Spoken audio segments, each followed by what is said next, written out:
Here we go. I'm Dave Johnson, the voice of the Washington Wizards, along with head coach Scott Brooks. And listen, it is so great on this Thursday to connect with all of you on this Zoom happy hour with Wizards head coach Scott Brooks on Facebook Live. As Scott, before we get going, we've got so many questions that people have submitted to us. But just been talking about this, and we've discussed this as well. Yes, we miss the games, but we miss the community and the connection, and that's why it's so great to get together this afternoon and with everybody that's watching on Facebook Live.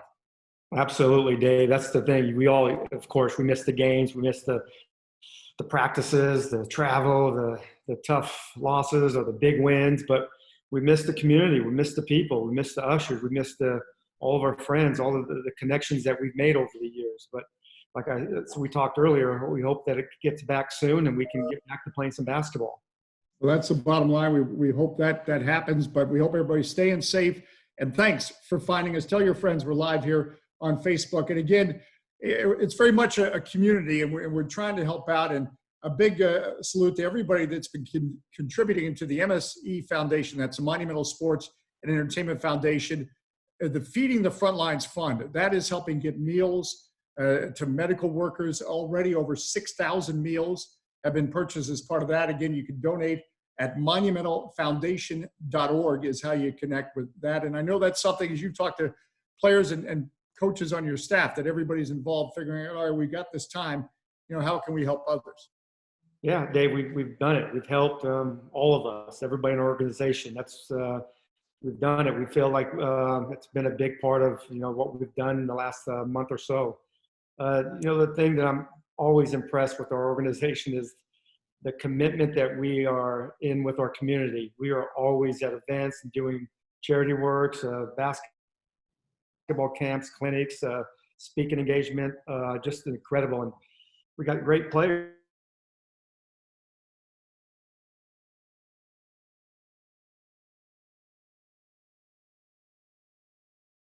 that give back, which is a great deal, a pleasure for me to coach those guys, seeing what they are about. They've got high character.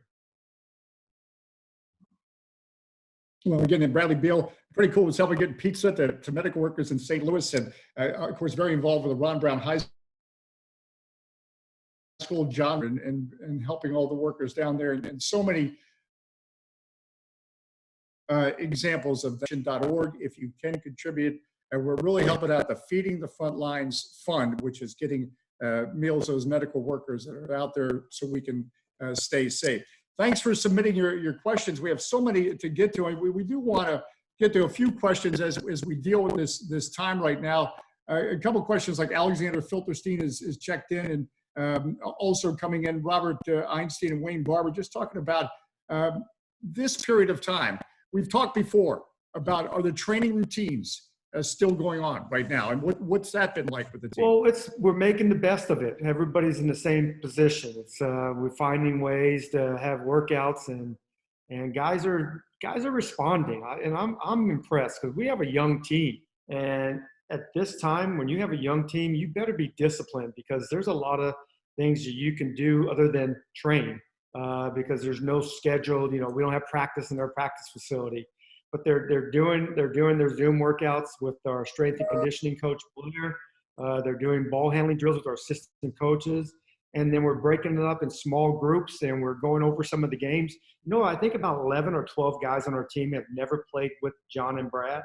So we're watching the Atlanta Hawks series that we had, I think it was 2017. Right.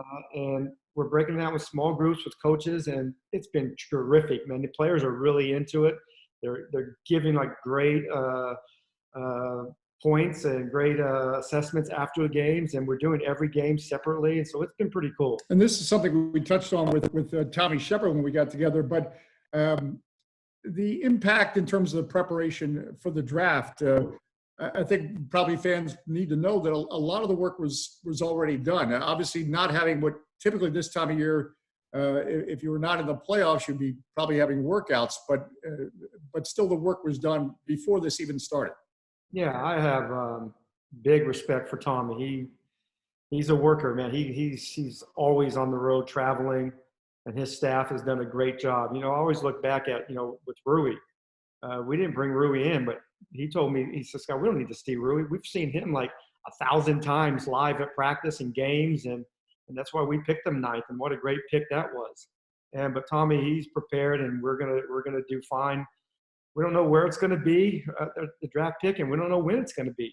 Right now it's still being the same, late June. But I'm excited. I'm to add another piece to our team, and Tommy's going to find us another good player. You touched on Rui. A lot of questions submitted on Rui. Just first of all, you named Huey Robinson wants your thoughts on Rui's rookie season so far. Yeah, Rui's had a great year. I mean, coming in as a rookie and being as consistent and he has been, because we started the season in training camp, he wasn't the starter. It was open, but he performed, and he fought for that spot and got the spot through his work and through his play and practice and exhibition. And he's had a great year. Hopefully we can resume and he can finish strong. Even when he got hurt and missed a couple of months, he still came back, had a couple of tough games, but really bounced back. And he's going to be a really, really good player for a long time. He's very consistent. And I think it was Chiozo wanted to know, would you consider him, and we're living in a versatile world in the NBA, would you consider starting him at the 3 next season? What are the options for a player like Rui Hachimura? I think, eventually we want to build our team with just everybody can play every position. We got, John and Brad, they can handle the ball and make plays, but we have other guys that can do the same thing. Rui's going to be able to play, he's a basketball player. He's going to be able to play, 2, 3, 4, and some 5. I'm not saying he's going to be a 2, but at times, where we can move things around, and John's a post-up player as a point guard. So there's a lot of things that we could do once we become whole. But I think Rui is really going to continue to improve. He loves the game. He works hard. So it's exciting. His future is very exciting. And he's really working on the 3-point shot, right? Yeah, I mean, he definitely has to continue to work on that. That's obviously some work in progress. He has right now his range is about really maybe 18 to 19, where he's super comfortable. But he's extended it out later parts of the season. It's a little flat from the 3, but a little more a better arc on the ball. I think he's going to be a pretty, maybe a high 30, even a low 40% 3-point shooter. This is a Zoom happy hour with Wizards head coach Scott Brooks. I'm Dave Johnson. Thanks for finding us. And again, it's great to get our basketball community together the only way we can right now. And we appreciate everyone submitting so many questions. We were just touching on Rui Hachimura, and we're going to get the question. This is not going to surprise you, Coach. There's a lot of questions on John Wall I've got coming up for you, and Bradley Beal as well. But along those lines, Daryl Griffin submitted a question about Isaac Bonga development as well. And I think that's been, I call this a season of discovery. So many players, we were looking up their resumes and finding out what they're all about. And by midseason, we were loving their play. Yeah, when we made the trade for over the summer, talking to Tommy about, Mo and Isaac, he told me, I knew about Mo because I saw him at Michigan in the tournament, saw a bunch of games there. But I didn't know much about Isaac. Tommy said, you're gonna love him. The guy is versatile. He's athletic. He's going to continue to get better. He's only 20 years old. And he is right, man. That was a great find. And we didn't really have to give up much to get either of those guys. But both guys are really serviceable players. And what experience. Isaac, I think he played 20 minutes 100 minutes with the Lakers 2 years ago. But with us, he played that in, 5 or 6 games. So I really loved his potential. This is as much as we talk about new faces to the team.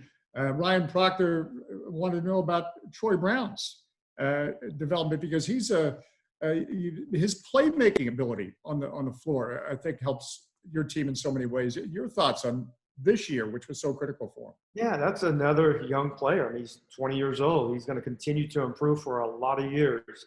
We're going to keep working him. I think Troy, his body is becoming stronger, and that's natural, right? He's going to continue to get stronger and be comfortable on the court. But he's improved his 3-point shooting, which is really good. He's a big guard. He rebounds at a high level. I mean, his potential is really good. I think he's gonna be a little more comfortable guarding smaller players, because if he's gonna play, different positions on the floor, I think it can help us and him as well. Well, let's get to more. And again, we've got Bradley Beal, John Wall questions, so many on the way as a Zoom happy hour with Wizards head coach Scott Brook. But along the lines of developing players, Mark Wilkerson and Larry Grimes have chimed in asking about the G League. And Mark's question, when young players are sent to the G League, is it more important for them to work on specific elements of their game that need improvement, or to gain more playing experience at the pro level? Or is it based on every individual? I think Ryan Richmond has done a great job with our go-go last season. It's a combination of everything. They go down there to get better. They go down there to get playing time. They go down there to also get practice time. There's a lot of times, especially this year with some of our injuries, we didn't have a lot of practice time. So they go down there and they get quality reps, and it's important. And they also, you get opportunities to play late games. You get opportunities to play, when you're down 4 with 2 minutes or up 4 with 2 minutes. So those are all opportunities that we get to evaluate. But we don't look at it as, you're going down. It's a demotion. It's an opportunity for them to play, an opportunity for them to get better. And again, I think people should know it's so much different now. They're practicing where you're practicing, and they're working your practice. You think about, well, I was going to say when you played, but not that many years ago, when a player was called up from That's G a League. lot of years ago, Dave. Thank you. Where the beard makes you look older. So Great. But, a player would come in from Sioux City, South Dakota or whatever, and it wouldn't be the same as now. Yeah, they may be in a go-go jersey, but they're also in a Wizards jersey. No, I love it. I love it that they're in our building. I love it where we can watch them practice. A lot of times that we're in the same day we're practicing, and they will practice an hour after us, or after one of our practices, I get to go to their game, at night. So it's been great. I love the fact that the Go-Go's right in our building, and it's a synergy that's important because our players can, they can practice with them and then play with us in the same day. If we know that, it's going to be a light practice, but it's been a great environment to have both teams in the same building. Those games are a lot of fun at the Entertainment and Sports Arena in Congress Heights. When we are able to get back playing, we hope folks can get out there to those games, enjoy Ryan Richmond and the Capital City Go-Go.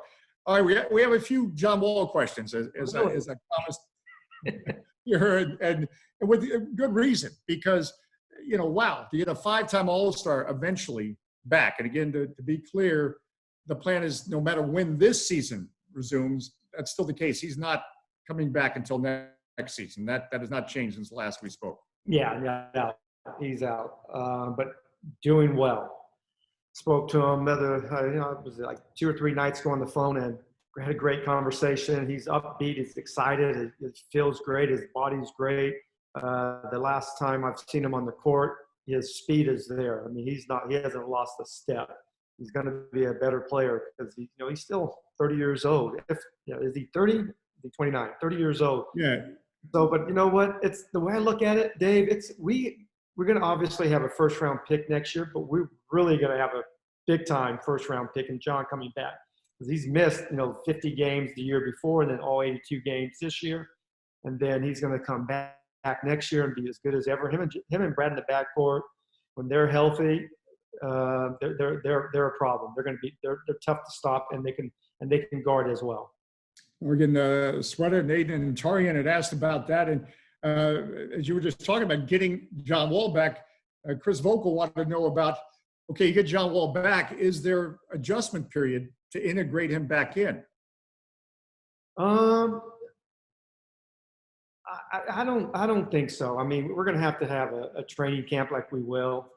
But John and Brad, they play well together, and they've both grown a lot. Not only on the court, but off the court as well. I mean, they both have kids, and they're incredible fathers, and that's what's great talking to those two guys about their kids, my kids. It's a good atmosphere. It's that family environment. But Yeah, there might be a little bit, but I don't see it being a problem. I think it's when you can add a 5-time All-Star, you're in a better place, and we're a much better team when Brad and John are healthy together. And now Rui's development, TB's development, Isak and some of our Troy Brown, all of the other guys are developing, and then add another player through the draft, or maybe in a couple, and then add a free agent or two. We're gonna be right there where we need to be next year. And not only that, but I think this would, should give everybody watching the Zoom happy hour with Scott Brooks a smile. It's not like John Wall has been away from the team. He's been not only working to get back as a player, but at times he's been a coach on the bench. So the players he's playing with, he knows their games intimately. Yeah, I mean, he's going to take my job one day, Dave. He's going to take my job. He's that good. I mean, this guy. You called him a savant, right? Yeah. He could take it next year. We can exchange salaries. I mean, he loves the game. He's passionate about the game. He's so competitive. The thing that I learned early, I mean, it took me maybe a month or two. You can't have a practice with John just to have a practice. We're going to do a drill here. But if you put a time and a score on a drill, all of a sudden his level is through the rooftop. And he's so competitive. But he knows the game. He loves the game. He's helped us, coaching throughout this year. And it hasn't been easy. We had a lot of situations that we didn't prepare for going into the year, thinking that we're going to have a couple emergency players start for us. The NBA very rarely gives those out. And they came in. Jonathan came in and played well, and Gary Payton came in and played well. But John Wall has done a great job of helping. Not only we knew that he wasn't going to be on the court, but he helped these young players develop when they were on the court. I know many people watching this, that was part of as I said, a season of discovery. You mentioned Jonathan Williams. All of a sudden, he's a name that was not on our radar at the start of the season. Or, Garrison Matthews, that might be the signature moment of unsung heroes of it when he scores 28 against the Heat. Yes. Oh, my God, that game. What do you have, like 14 free throws, 13 for 14? Yeah. It was something. Very rarely does a two-way player get 14 free throws in a game. But he played well. Give him a lot of credit. He works hard. Well, and that was, again, big part of the storyline of our season. A question submitted here about, Bradley Beal, wonderful season. And this is probably all I want to ask or answer. In your opinion, what is Beal's best attribute? His character. He has high character, and I love the guy. I love everything about him, his family, his kids. He's terrific. He's a great example for all of our players to see every day. He comes in, gets his work in. He's very businesslike, very professional. His consistency on the court is like you can almost pencil in. He's going to get anywhere from 27 to 34 points every game, and he's really consistent, which I love about him. And he become a terrific leader with this Washington Wizards team. Along those lines, another question submitted: do you have a favorite Wizards game that you've coached so far in your career? Is it hard to point to one that you really enjoyed coaching, or for whatever reason? I love Game 6 against Atlanta. Just a closeout game on the road.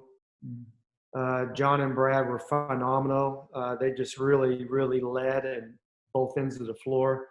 That game stands out. John's obviously Game 6 against Boston at home. Just our atmosphere in our building, the electricity, the crowd, the competitiveness that you just felt it every play down the stretch. And John's big shot jumps on the scorer's table.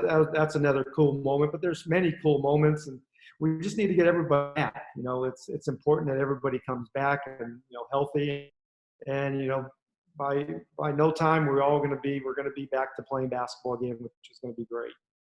Our Zoom happy hour, Wizards head coach Scott Brooks. I'm Dave Johnson. Thanks for finding us on Facebook Live. We started by talking about a way that you can all get involved with monumentalfoundation.org. That money is going to our Feeding the Frontlines fund that the players and coaches have also gotten involved in. But the important thing is it's getting meals to the medical workers who are working so hard right now. So again, it's monumentalfoundation.org. We have since you're the coach, a few coaching questions along those lines. Oh no. Well, but Chris Fickling asked, when did you decide that this is what I want to do? Or did you always have aspirations of being a head coach? Well, you know what? I wanted to be an NBA player from my 7th grade year on, and I worked extremely hard to be a player. But I didn't know if I ever would do that, but I knew I wanted to stay in the game because I love the game. I love just the concept of team. I love it's a beautiful sport when it's played the right way. And I know when I made the NBA, I didn't think I was going to play for over a decade. So I was always preparing my next step, my next move, but I wanted to make sure, as my playing career ended, my wife and 2 kids, I knew that we'd be jumping from city to city. That's how it is in coaching to get where you eventually want to get to. So I always wanted to be a coach. I'm glad I made that decision because it's given me so many incredible relationships that I've formed over the years.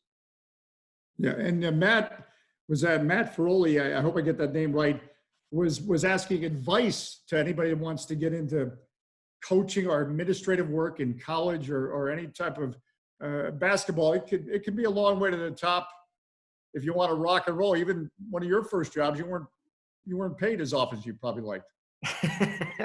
Yeah, those checks was like our basketball. They were bouncing pretty hard. Yeah, you know what? You can get into coaching. You just have to go find a gym. Go find a gym and a team, and it could be on any level because you need to get better and you need to work on your craft. And I've coached in the minor leagues and loved it. I wanted to coach in the minor leagues. I had opportunities to go to the NBA as like the video, as a scout, but I needed hands-on. I needed to see if I really wanted to get coaching. So I had a great opportunity to coach in the minor leagues. But you can do it. It just takes time. You have to be patient. You got to be a worker, and you got to be passionate about it. And it's definitely challenging, but it's worth it. It's worth it if you put your mind to it. You can get where you need to get to.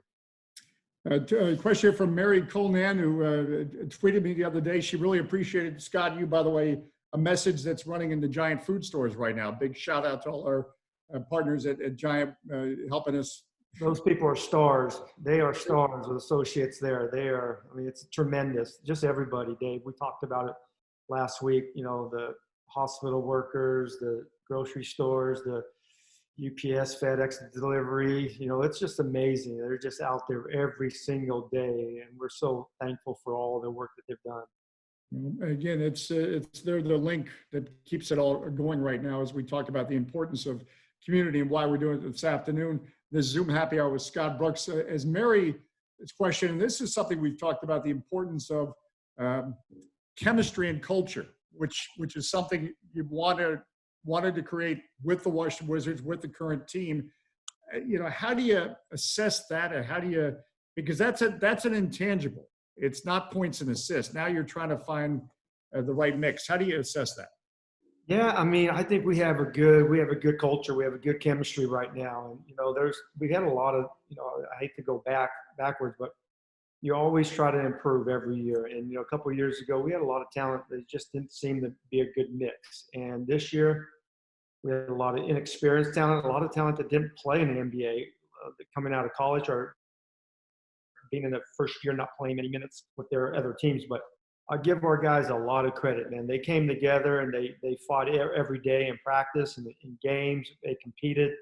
And I think that's the foundation of a good organization is you can build your team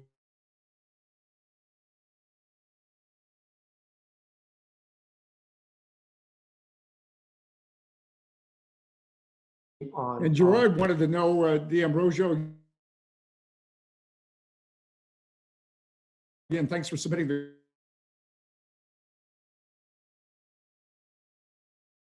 the question.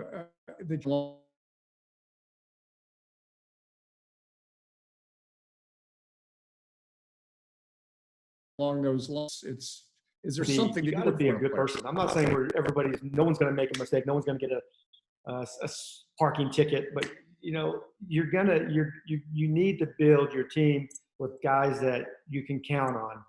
And we talked about that a lot. And we talked about being on time, coming in on time and doing your job every day. And that is I hate to say it, but that's not always the case. But with our team, I don't even remember if we ever find a guy for being late. And if somebody's late, we're like worried something must have really Mhm. happened. We need to check in on him. But those couple of things are very important to build your team.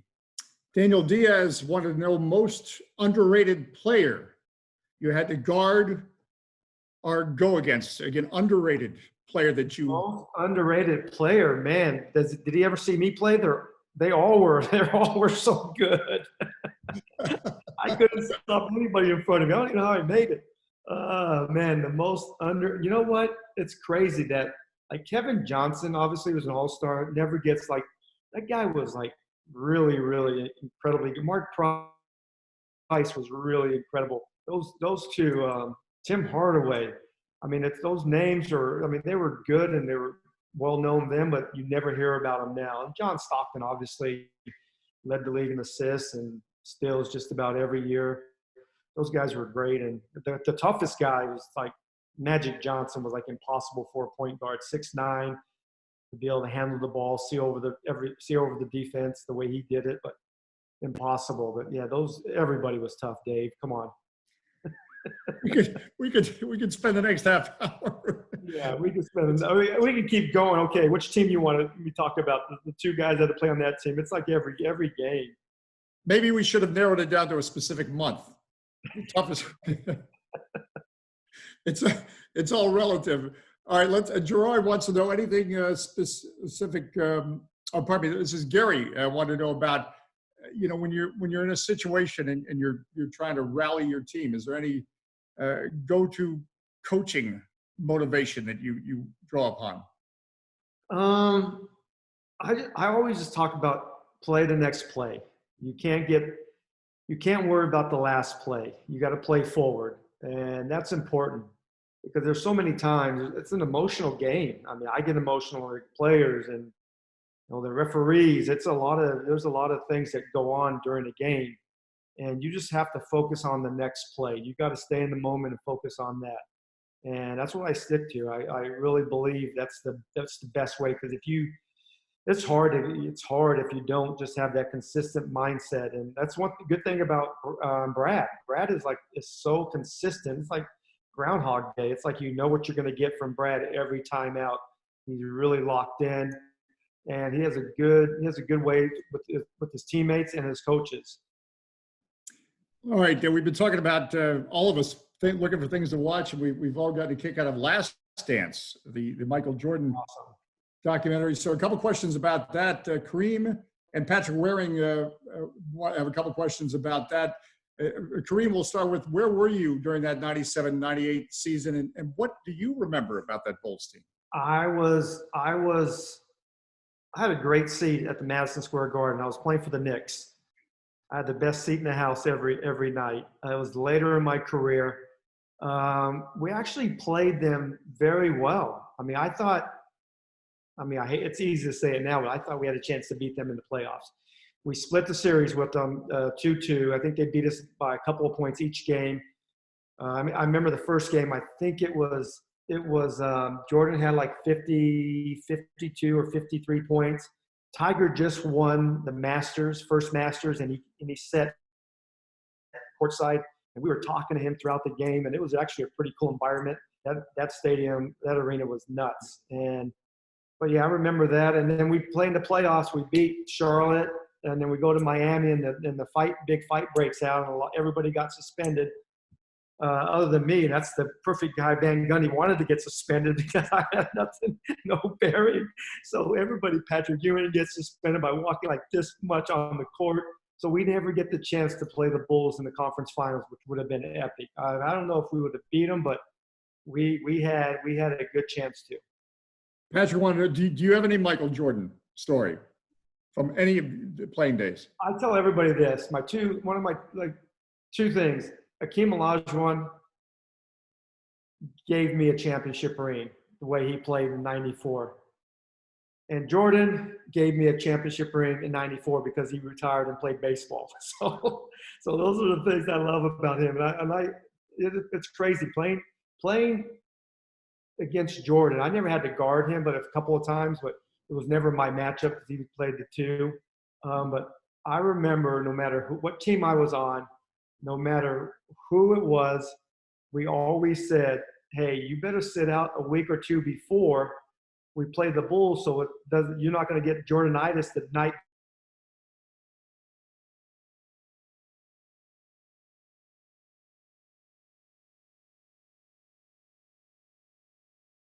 before the Bulls." And they did it every minute on the floor. He played as with the Wizards last year. He was years old, and he played 80 games Yeah, and 30. he could still get it done.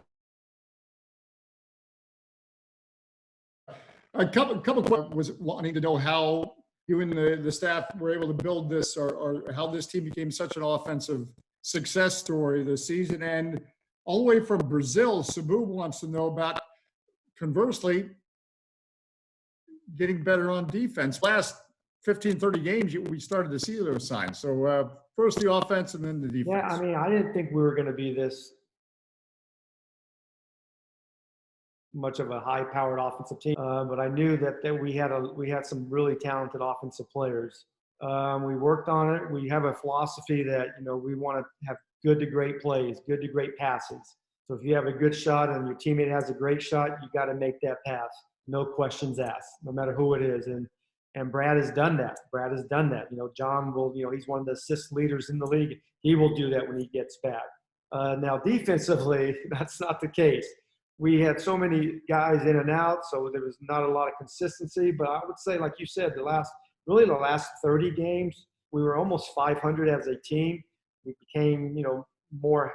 Most of our guys got healthy, and our defensive improved. And I think we were like 15th or 16th in the league in defense, which was really good with a lot of young players. So going forward, we definitely need to continue to get better in the defensive end. But chemistry is often, we talk on offense, as we've talked about so many times. That's a big deal in defense. Not that that's the only thing or the only reason, but it could have helped having all those lineups this year. Yeah, I mean, that's definitely tough. But another thing I love about our team, we never made excuses. We just try to figure it out. A lot of times we had to figure it out on the fly with not a lot of practice times with our injuries. But defensive repetition is good. You need that chemistry. Because a lot of teams switch, and we're a team that switches a lot. So you have to have guys being ready to do all those things. And we'll close with a phone question. Liz wants to know if you have any TikTok dances that you've been working on. TikTok dances. Oh. My last dance, I was like, I could pop. I don't know if you remember that. And I only have one move on that. My wife always says I'm the worst dancer ever, and I can't disagree with her. Have you tried TikTok? Probably do the worm, right? Yeah, that's right. Have you tried TikTok? I haven't. That's the one thing I haven't done yet. I'm sure my daughter's she probably wants to do something like that. Yeah. Give me a buzz cut while she's doing it too. My hair is driving her crazy. But the beard looks sharp. Hey, listen, Zoom Happy Hour, Wizards head coach Scott Brooks. Scott, it's so great to see you even this way, and can't wait to see you in person. Same here, Dave. It's good to see you. I'm just glad Glenn's not with us. Yeah, well, that's been the story of my career. I've been saying that for years, but our good friend Glenn Coucher will be with us soon enough. Yeah, again, MañanoFoundation.org is how you help the Feeding the Front Lines Fund. And any last words? But that sounds more dramatic than I meant it to be. Any final thoughts before we? No, hey, we missed the people. We missed the relationships we built. But we're all going to be back soon. But in the meantime, stay healthy, stay safe. Let's continue to practice social distancing. Let's continue to wash our hands. Let's fight this all together. And it's going to be behind us soon. And if we can't wait for that to happen, we can't wait to get back to our normal lives. But keep your family safe, and we appreciate everybody out there and all their support. And appreciate you, Dave, all the work that you do for our team as well. Well, thank you. And as I said at the beginning, this is all about community. I hope we were able to get a lot of the community together this afternoon. Everyone, stay safe, stay connected. You can always reach out to me on Twitter at Dave J Sports. Don't forget, we have the podcast going, the Washington Wizards Podcast Network. A lot of great stuff available. We want to stay connected with you while we all stay safe and look forward to getting back to basketball. This has been a Zoom Happy Hour with Wizards head coach Scott Brooks. Thanks for watching on Facebook Live. Thank you.